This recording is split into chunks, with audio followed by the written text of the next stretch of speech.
Okay, welcome to the CUNY SPS 2025 Student Leadership Conference. This year's conference features a diverse range of sessions designed to deepen your understanding of AI's impact across various sectors, from advancing AI literacy to exploring its potential for social justice and activism. We hope you will gain invaluable insights into how AI is shaping our world by attending the conference sessions this week.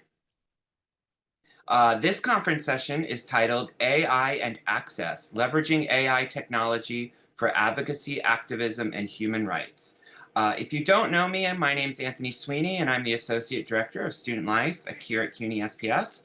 And I am thrilled that you all took some time to join us tonight. Please use the chat field. We'll ask that you stay on mute unless you have a question and you're called on. We'll pull you off mute.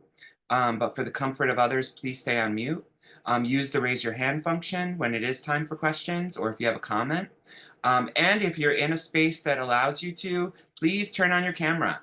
At CUNY SPS, we are asynchronous online learning, and there we have very few opportunities to see each other face to face. The Student Leadership Conference is one of those times to celebrate that. So again, if you are able, please turn on your camera. We'd love to see you. Let's jump right into it. Tonight's speaker is Marley Konensberg. She is a theater director, teaching artist, and disability justice advocate based here in New York City. She received her MA in Applied Theater from CUNY School of Professional Studies and is currently pursuing an advanced certificate in disability studies here at SPS. Marley has collaborated with various organizations in the New York City area, including DeRote, New York Deaf Theater, Underground Skills Exchange, Roundabout Theater Company, and the Shadowbox Theater. Currently, Marley works part-time at Baruch College as a disability accommodation specialist in the Student Disability Services Office. Marley is a proud member of CUNY's Disability and Access Coalition here at SPS and served as Vice Chair of Accessibility from fall 2022 to spring 2024. She earned her BFA in Acting Theater Arts from Adelphi University. Welcome, Marley. All right, thank you all for having me. I'm going to pull up my PowerPoint, and tonight's presentation will be a lot of PowerPoint and a lot of discussion. I'm going to make this in presentation mode, and we will be ready to get started. All right. All right, here we are. Thank you all so much for being here tonight. Thank you, Anthony, for the introduction, and a big thank you to my Visionary Voices cohort. Could not have done all of this work without you as fantastic research buddies. Thank you so much for everything, guys. So tonight we will be talking about leveraging AI technology for activism and advocacy and human rights. Again, I'm Marley. I use she, her pronouns. And in this presentation, we will be talking about activism, advocacy, human rights, specifically the potential benefits, challenges, and ethical dilemmas, and we'll see some application of the ideas that I've researched and will be discussing. So we'll see some of that. And just a little bit about me. I identify as a white woman. I am disabled. I am dyslexic. So during the presentation, I might use the wrong word for something. I might jumble my words around. That might happen. Please, if anything needs clarity, if you need me to repeat anything, if you have questions about something I said, please utilize the chat. Anthony will be moderating the chat for me. So please let me know. But also know I might jumble up some things, but thank you for being here and helping me through. I'm excited. I'm nervous, guys. I'm usually a theater person putting on a play and doing something, and now I am presenting, and this is such a unique and wonderful opportunity. So I just want to be transparent in that, and that I really appreciate it. So as I mentioned, I'm a theater professional. I direct theater. I'm also a teaching artist and a facilitator. So I create applied theater workshops and get to bring those to different organizations and schools. And I also work in student disability services in higher ed. Currently, as Anthony mentioned, I am an SPS student in the Disability Studies Advanced Certificate Program, and I graduated from the Applied Theater Program in 24, so last spring. So that's just a little bit about me. And given my identity and my background and this specific my area of study, which is right now disability studies, the focus of my research is disability oriented. So it is focusing on disability topics and issues, but the ideas that are proposed in this presentation could be used in various settings and with different groups. So I hope that what you can take away is different ideas, tools, and skills that you can apply to different situations of activism or advocacy, which can take place anywhere.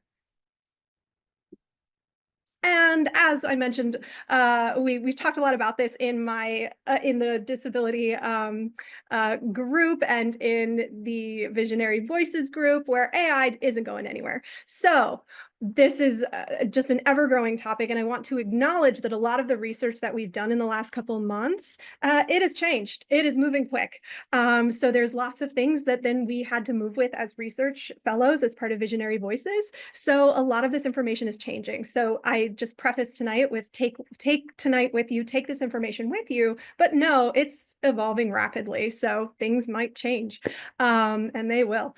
And so a lot of my interest in approaching this topic is understanding and safeguarding human rights, especially when our access to them are limited and become limited. So I started to investigate along those lines, and that inspiration came from the wonderful disability activist, Judy Heumann. I was reading Judy Heumann's book as part of homework in a course in the fall as I started this research process.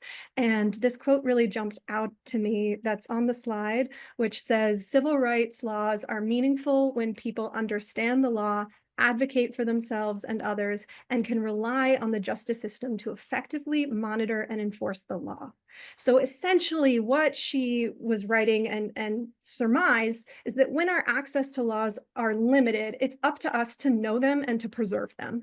And that really struck me as I began this research process, where we can use AI to keep our laws alive and understand violations. So I'm going to pause now as we see there's a definition of disability on the screen. And I'm going to ask Anthony to drop into the chat a document that has this definition of disability, along with some other content that you can reference throughout the presentation. If you would like to, you do not have to, that's totally optional. There's some images in the PowerPoint that if you would like to blow them up, you make them bigger, the document, you can go ahead and do that because they'll be in the document for you. So I'll talk through those as well as we move through. And I also want to model and steal and borrow lovingly from my cohort mate, Jennifer, who so beautifully paused in her presentation for an accessibility check. And so right now, I would love for you, wherever you are in your space, if you anything you need to do to modify to be more comfortable, and be situated in your space, we'll just pause right here. This is also an opportunity where you can download the file that's in the chat and get situated.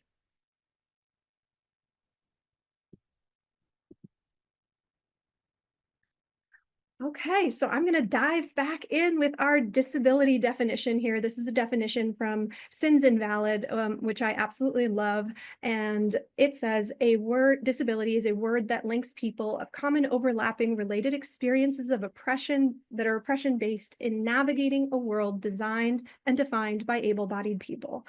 This term has been reclaimed by people whose body minds have been medicalized and pathologized, working from an empowered perspective. So we can carry that with us tonight. And we're going to be talking about generative AI. And specifically, this presentation is going to be looking at language model technology of AI. So AI that is interactive, such as ChatGPT specifically, which is simply put, machine learning, which involves humans feeding huge amounts of data into learning algorithm that extracts patterns and rules from that data to make predictions. So it is that language back and forth model. And specifically in this presentation, I'm going to be showing examples from ChatGPT, which is that chat model source. And so we'll discuss some Access and AI challenges. Access to AI is pretty limited. So who can access it is kind of dependent on means, dependent on different scenarios, and it's also not fully disability friendly and accessible. The AI that exists in our world right now reflects those who created it.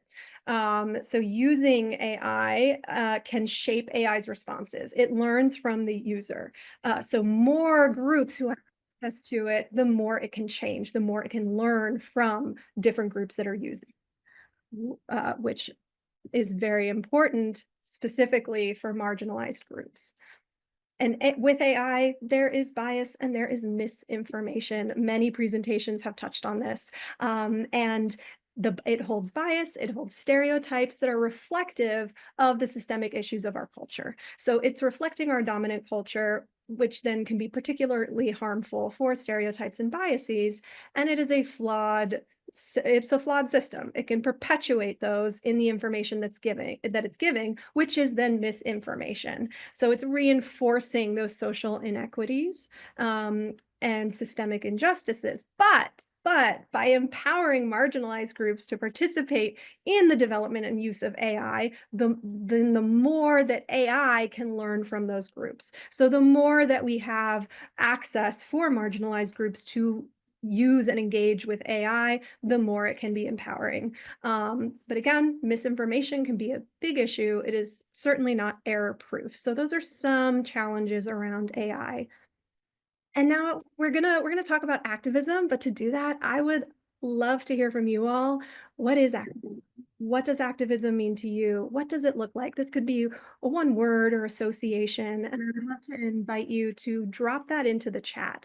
To just quickly, no right, no wrong, whatever comes to mind, just drop that into the chat. So then that way, as a group, we can have a collective idea of what activism means to us right now in the here and now as a group. So I'm going to see if I can take a look.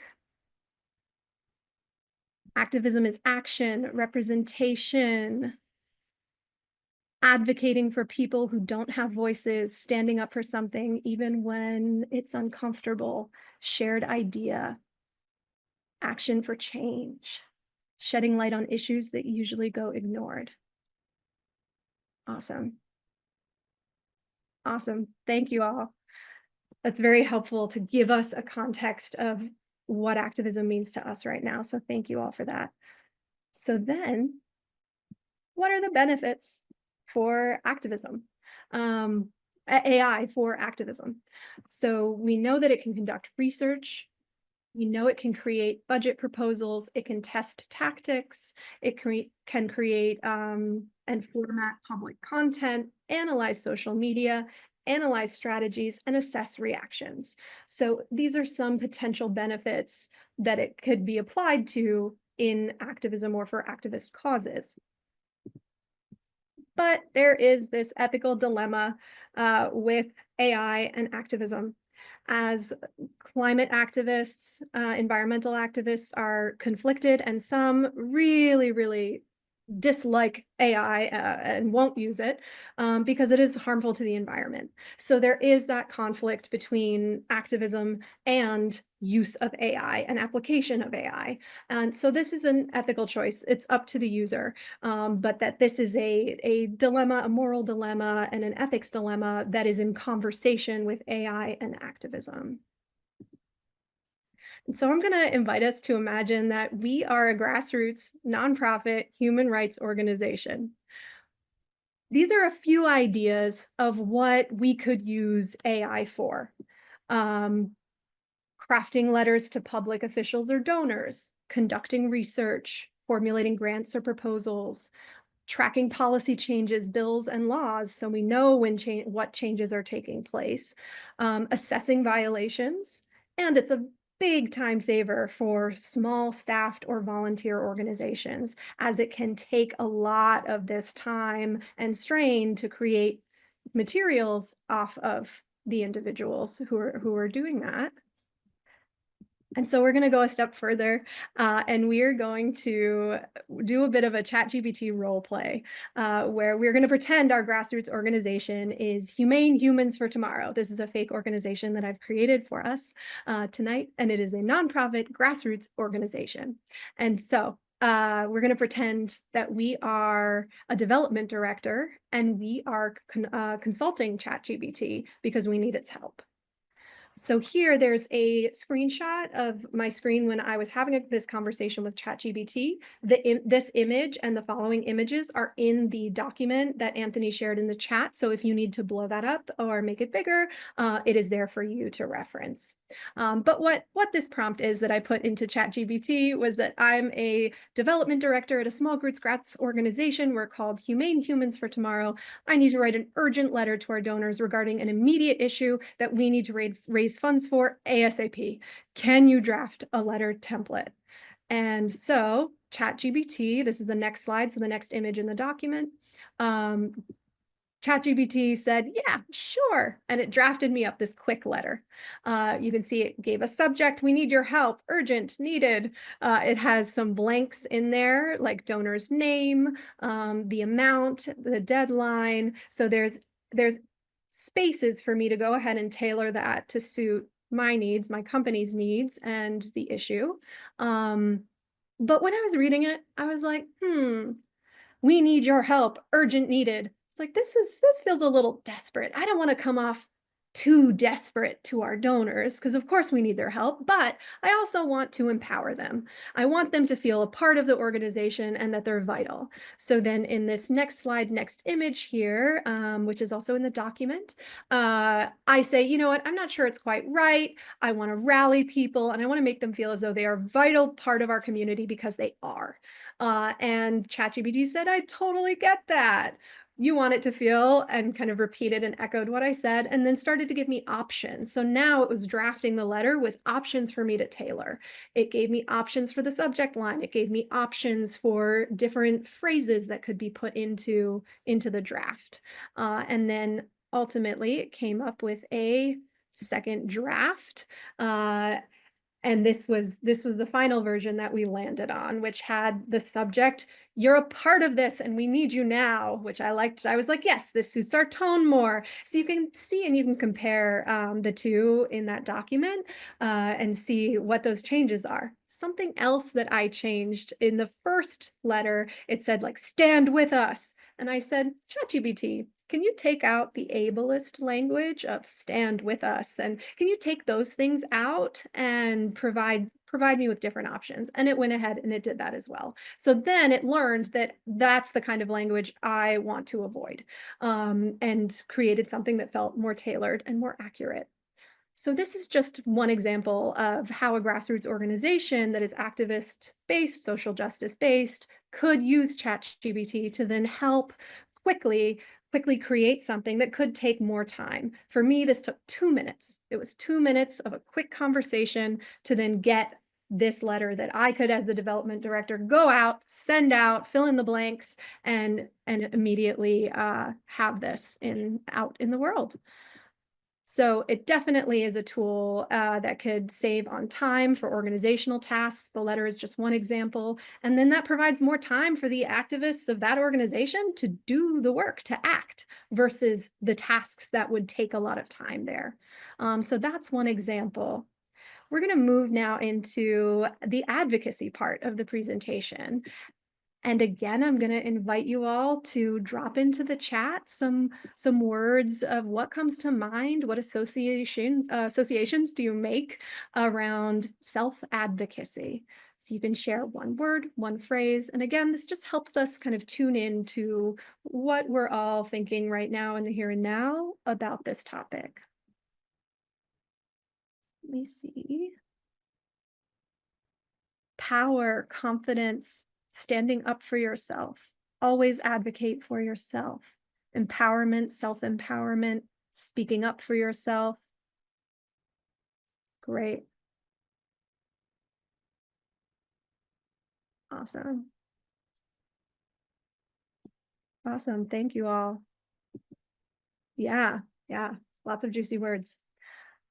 So with that, well, let's keep that in mind as we move into self-advocacy. So for this particular presentation and project, as I mentioned, I was looking into disability from a disability perspective. So I was thinking about self-advocacy in the container of higher education. Uh, what are the demands on students with disabilities to acquire accommodations? This requires personal resources of time and energy. This can also be stressful because if a student is new to this, new to the process of asking for accommodations and acquiring accommodations, this is extra time to have a meeting to figure these things out, get documentation, whatever is necessary for that process. That takes time. And when you are a busy student, whether you're an undergrad, you're a graduate, that's time from your studying, from your classes, from everything. So thinking about time, thinking about the stress of having to do that. I'm also speaking from my own personal experience as someone who has accommodations and has gone through the experience of figuring out, well, what can I do and how do I go about it? And that can also have a lot of uncertainty of what will the counselor ask me for? What do I need to provide? What could I receive? These are a lot of questions that then I was curious, could ChatGPT help with this? Could it assist with this and these questions and these feelings in any way? And so I have another role play for us. And this is going to be looking at ChatGPT through the lens of a student in higher education seeking accommodations. So I'm going to do this time a video. So there's a video here, and I'm going to jump through to the segments that are most important for us. So here, I type in the prompt. And I'm role playing that I'm a student in college. I don't know how to go about getting accommodations, and I am role playing that I have ADHD. And so ChatGPT goes ahead right away and tells me, here are the steps, step by step guide. And I was like, oh, okay, this is great. Where to go to gather documentation, to schedule an appointment, I can request specific accommodations. And see what might apply for ADHD, and gave me some tips. So I was like, okay, this is really helpful.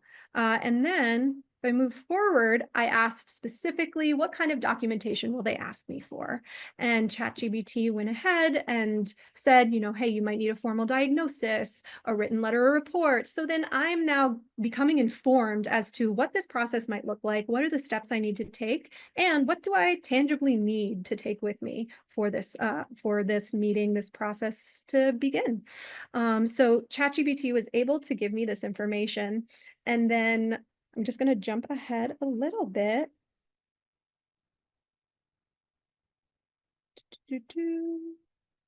Yeah, all right. We're going to go right about here, I think. Oop, sorry, gang. Here we go.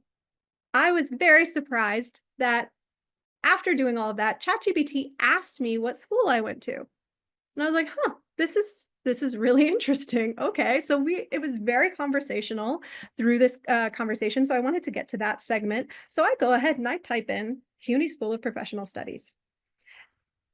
And to my surprise, it crafts me a table, which I had asked for. I asked it to create a table with all of the information that it shared with me step by step. It went ahead and it linked all of CUNY SPS's disability services accommodations page, page by page, to this table. So then there, I have all the information readily in one place, and I can copy or paste this table. I can put this table into a Word doc. It also further showed me additional resources such as CUNY leads, and gave me all the contact information for the Office of Student Disability Services at CUNY SPS. And that really, I was not expecting it to ask me what school I went to, but then it did, and there it went ahead and linked all of that information for me with just a few prompts. So then of course, what you're seeing here in the video is looking for them to check their work and accuracy, which is important to do, especially with AI and ChatGPT, because it can be wrong. Sometimes the links might not work. But but I went ahead and asked it to check, and then, yeah, we'll be right there. It's scrolling through the table.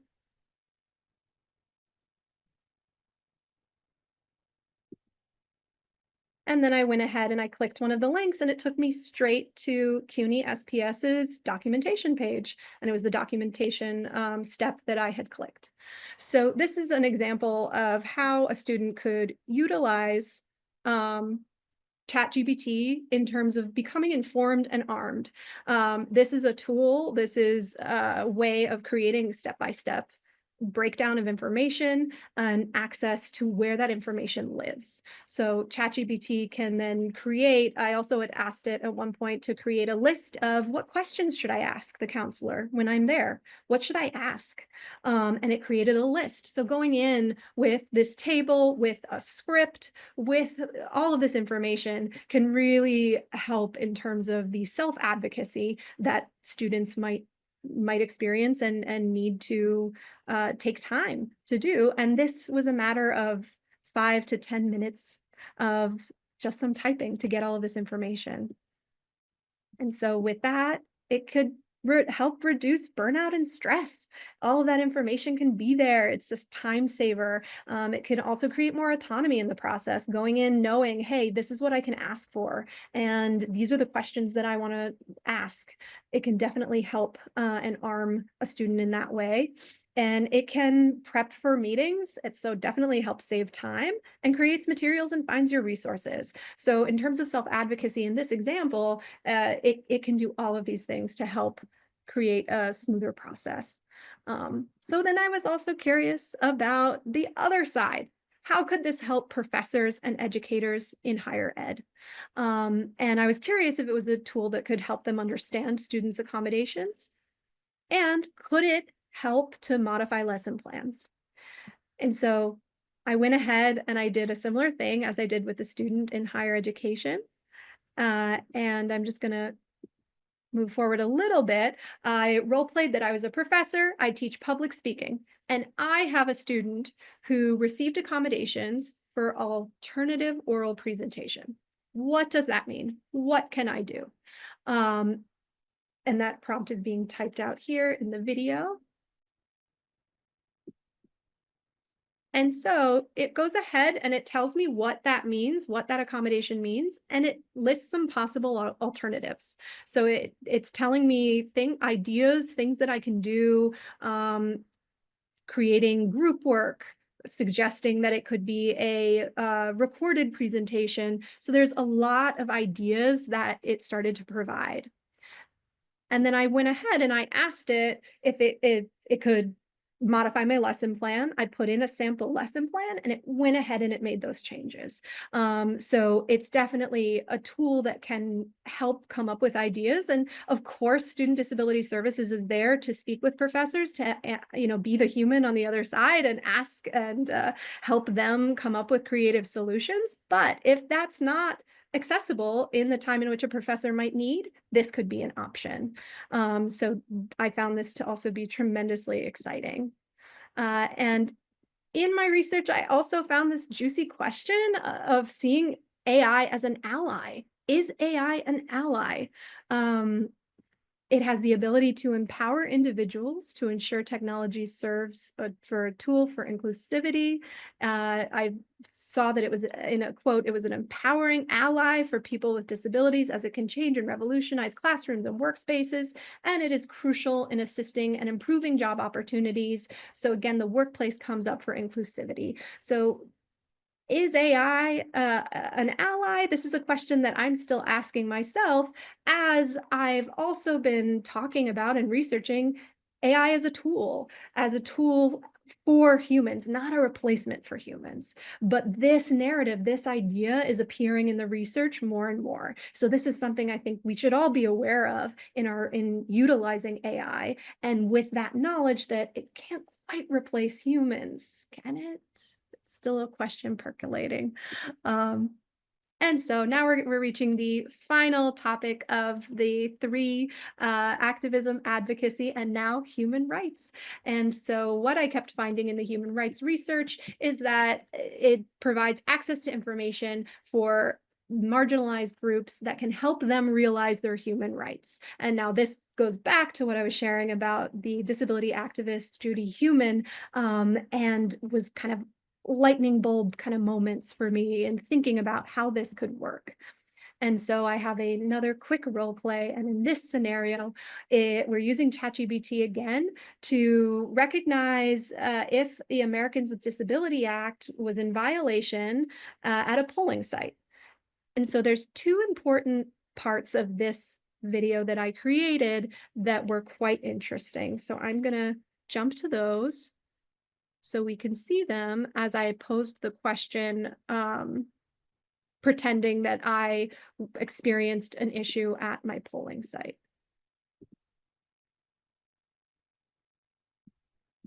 So I asked, does the ADA have laws about the polling sites being accessible? And then we're going to jump right here and I'm going to pause that. When I asked, can you find and show me exactly what the ADA law would, what ADA law would support my rights? It said, oh, I can't guarantee that accurate information. So it didn't like that question. And I thought, okay, how can I reword this? So then I rephrased it to ask, as you can see below in the video, okay, can you find and link where on the ADA website it discusses polling sites? And from there, it goes ahead and it shows me where exactly I can find the legal information about the polling sites and accessibility via the ADA. So that's that. It liked that question. So there's that human connection between, okay, this is where I can find the information. And now it's me as the human processing that information as to how my rights are violated. So there is that step occurring, whereas ChatGPT won't just automatically, but if you change the questions, it will then give you the information that you need to recognize that perhaps your rights have been violated. And I ask it to put all the information in a nice table. And at the end here, I'm going to jump forward. It created for me a beautiful checklist, step by step, of how to go about reporting an inaccessible polling place experience. And this checklist is also in the document that Anthony put in the chat earlier. So you can take a look at it in more in-depth there. And it lists step by step. It is embedded links because I had asked it to embed links. And even there's a bullet point that says when to check up on something you filed, like wait 1 to 2 weeks. So it was really going through everything that someone would need to do, and you can check those off and be armed with that and have that as a tool. So that felt really exciting to me. As a potential way to help understand our violations, and help understand our laws. And so with AI and human rights, what we see with that example is the use of language. If it doesn't like what you're asking, ask it something different. Change the prompt to get the results, to get the information that you need. And you can ask it to generate a step-by-step checklist. You can ask it, and I would advise that you ask it to check its links, check its sources for accuracy, even after it makes the document. So that way it can correct any glitches and it can double check that information for you. And it can create a document that you can take with you. You can have it as a PDF, a Word doc, a Google Doc, or it can be printable in some way. So this is I think, great tool that can then help us put together what our rights are, understand if they're violated, if we use it in that way. But as I mentioned, AI, it's a tool. It cannot replace humans. There's an example I found in my research that supports this as Social Security benefits, was the example the researcher provided, saying AI can't take into consideration all of the nuances of a specific circumstance and situation. It can't know to ask certain follow-up questions that someone would ask in, for example, a specific scenario about Social Security and qualifying for Social Security. So this it cannot do that in the way a human can, but it can arm us with the information, um, to understand what those policies are, that then you can go into that meeting for Social Security with having some of that information, accessible to you. So that brings me to the conclusions of the presentation, that overall, in my findings, AI is a tool. It's not a replacement for human-centered activist or advocacy work, but it is a tool that can help those processes. Human interaction is still essential for the nuanced nature of many rights violations and situations, or how laws can be interpreted, but again, it's a tool to help inform us. And a couple more key points: that AI can free up time spent searching for laws and data. If we feed our laws into platforms such as ChatGPT, they can be there, and that can help us preserve access to them when our access becomes more and more limited, especially in today's social political climate. Activists can have time to act, advocates to advocate, and self-advocacy can be supported. But again, be careful about misinformation and biases. It's up to us to check our results and check that accuracy. And my hope for the future is that marginalized groups will be a part of the creation of AI, because that will help our future of AI. It will help our culture, our society, and create more accessible forms of AI that can further benefit everybody. And I hope that is our future. So the ideas that I proposed tonight can be used in varying settings, such as a workplace, a doctor's office. They do not have to be specific to the disability container I've put them in. So whatever populations, groups, communities you navigate, how can this help you? And I hope it can translate to different areas of your life and your work, whatever it is you do. And again, in our social political climate, we must do our part to know our laws and know when they're violated, so we can use AI as a tool to help us there. And that is the conclusion. Thank you all so much for being here, and a big thank you again to Anthony, to Reshma, and to the Visionary Voices cohort crew. We've done it. How exciting to see everybody's work, and thank you all for being here. And I'm happy to discuss and have a dialogue, have some time to engage with you all and your questions. And thank you. And oh, this is a scary resource slide because it's tiny and very overwhelming. But it's a reminder for me to say that the resources from my research project are in that document that Anthony had shared in the chat. So if you're interested in any of these resources or articles, they're there for you. If you're a research nerd like I am, or just interested in learning more, they're there for you. So thank you all. I'm gonna close my PowerPoint so I can see everybody. Thank you, Marley. We are 10 minutes over time. There was a lot of words of affirmation and thanks and congratulations in the chat. I think everybody really enjoyed your presentation. There was one question that came up, and it's a quick one. Are you using the free ChatGPT, or did you sign up and register for an account? Oh, thank you. Great question. This was a free ChatGPT. This Oh, is totally free. I just signed up for an account, but a free account. excellent. Thank you. And I'm so Um, sorry over time, everybody. I'm so sorry. And thank you for still being here. a testament to your presentation. Everyone stayed on, so I don't think anyone minded. I thought it was very good. I want to thank you for all the hard work you've done at CUNY SPS, not only for this conference, but for those, you know, you hosted tonight's conference, but a lot of folks in the room probably don't know that you've provided several trainings for our student leaders over the past year.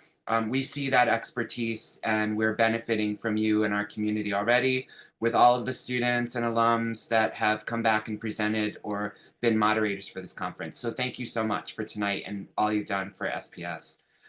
Keep in mind that the conference continues throughout the week. I posted a link to the sessions. If you haven't registered for them, you can. And please share your thoughts on tonight's presentation. I'm going to post that link one more time.